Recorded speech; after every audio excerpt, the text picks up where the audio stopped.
आज आपण पाहणार आहोत भारतीय टीम मधील धक्कादायक बदल। कुणाला मिळाली संधी, कुणाला दिला डच्चू, कोण करते प्रतीक्षा। पहिल्या कसोटीत वेस्ट इंडिजला धूळ चारणाऱ्या भारताने आता विंडीजला दिल्लीत व्हाईट वॉश देण्याचा विचार सुरू केलाय। अहमदाबाद मध्ये एक डाव आणि 140 धावांनी झकास विजय मिळवल्यानंतर शुभमन गिलच्या नेतृत्वाखालील भारतीय संघाने 1-0 ने आघाडी घेतली। भारतीय संघ आता दुसऱ्या आणि अंतिम कसोटीसाठी सज्ज झालाय। 10 ऑक्टोबर पासून अरुण जेटली स्टेडियमवर हा सामना रंगणार आहे। मात्र या सामन्यात प्लेइंग 11 मध्ये धमाल बदल झाले आहेत। चला सविस्तर जाणून घेऊयात काय आहे या मागची रणनीती। नमस्कार, मी आकाश खेंगले, प्रहार न्यूज लाईन मध्ये आपलं स्वागत करतो। शुभमन गिलच्या नेतृत्वात भारताने पहिल्या कसोटीत वेस्ट इंडिजला धूळ चारली। गिलची तर ही पहिलीच कॅप्टन्सी मालिका। या विजयामुळे वर्ल्ड टेस्ट चॅम्पियनशिप मध्ये भारताला 12 पॉइंट्स तर विंडीज 0 पॉइंट्स मिळाले। आता दिल्लीत कसोटी सामना रंगणार आहे।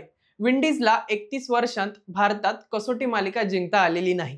त्यातच कर्णधार रोस्टन चेसने वेस्ट इंडिजच्या फलंदाजीत सुधारणा करणं गरजेचं असल्याचं म्हटलंय। मात्र टीम इंडिया इकडे धमाल बदल करत आहे। आशिया कप 2025 च्या फायनल नंतर थेट अहमदाबादला पोहोचलेल्या बुमराहने पहिल्या कसोटीत धमाल केली। मात्र अति क्रिकेटमुळे त्याला विश्रांती देण्यात आली आहे। ऑस्ट्रेलिया विरुद्धच्या वन डे मालिकेतूनही त्याला बाहेर ठेवण्यात आलंय। याचा फायदा प्रसिद्ध कृष्णाला होणार आहे। IPL 2025 च्या ऑरेंज कॅप विजेत्या कृष्णाने बुमराह, सिराज आणि रेड्डी सोबत गोलंदाजीचा तगडा सराव केलाय। कृष्णाचे बाउन्सर विंडीजच्या फलंदाजांसाठी त्रासदायक ठरू शकतात। दुसरीकडे अर्शदीप सिंग पदार्पणाची वाट बघतोय। इंग्लंड दौऱ्यात रिझर्व्ह राहिलेल्या अर्शदीपला सफेद जर्सीत पाहण्याची उत्सुकता आहे। मात्र त्याला संधी मिळणार का हे पाहणंही महत्त्वाचं आहे।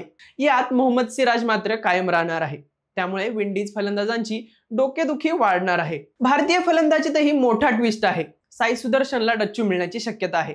त्याने 7 कसोटी डावांमध्ये फक्त 147 धावा केल्या आहेत। तो अहमदाबाद मध्येही अपयशी ठरलाय। त्यामुळे गिल आणि गौतम गंभीर यांची चिंता वाढली आहे। त्यामुळे देवदत्त पडिक्कलला संधी मिळण्याची शक्यता आहे। देवदत्तने ऑस्ट्रेलिया विरुद्ध अनधिकृत कसोटीत 150 धावांची दमदार खेळी साकारली।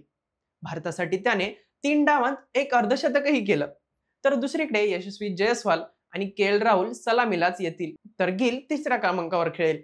ध्रुव जुरेलची विकेट किपिंग आणि बॅटिंग फॉर्म जबरदस्त आहे। फिरकीत रवींद्र जडेजा, कुलदीप यादव आणि वॉशिंग्टन सुंदर ही त्रिमूर्ती असेल। जडेजाने पहिल्या कसोटीत ऑलराऊंडर म्हणून काम केलंय। अक्षर पटेलला बहुधा बाहेरच राहावं लागणार आहे। नितीश कुमार रेड्डी हा मधल्या फळीत धमाल करेल। दिल्लीचं मैदान हे फिरकी गोलंदाजांसाठी उपयुक्त आहे।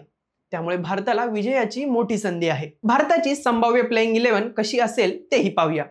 यशस्वी जयस्वाल, KL राहुल, देवदत्त पडिक्कल, शुभमन गिल कर्णधार, ध्रुव जुरेल यष्टिरक्षक, रवींद्र जडेजा, नितीश कुमार रेड्डी, वॉशिंग्टन सुंदर, कुलदीप यादव, प्रसिद्ध कृष्णा, अर्शदीप सिंग आणि मोहम्मद सिराज यांचा समावेश आहे।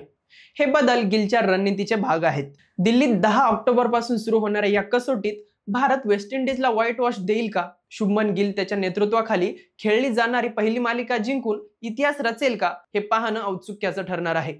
माहिती आवडली असेल तर कमेंट्स मध्ये नक्की कळवा आणि अशाच नवनवीन व्हिडिओ पाहण्यासाठी प्रहार न्यूज लाईन चॅनलला लाईक, शेअर आणि सबस्क्राईब करायला विसरू नका। धन्यवाद।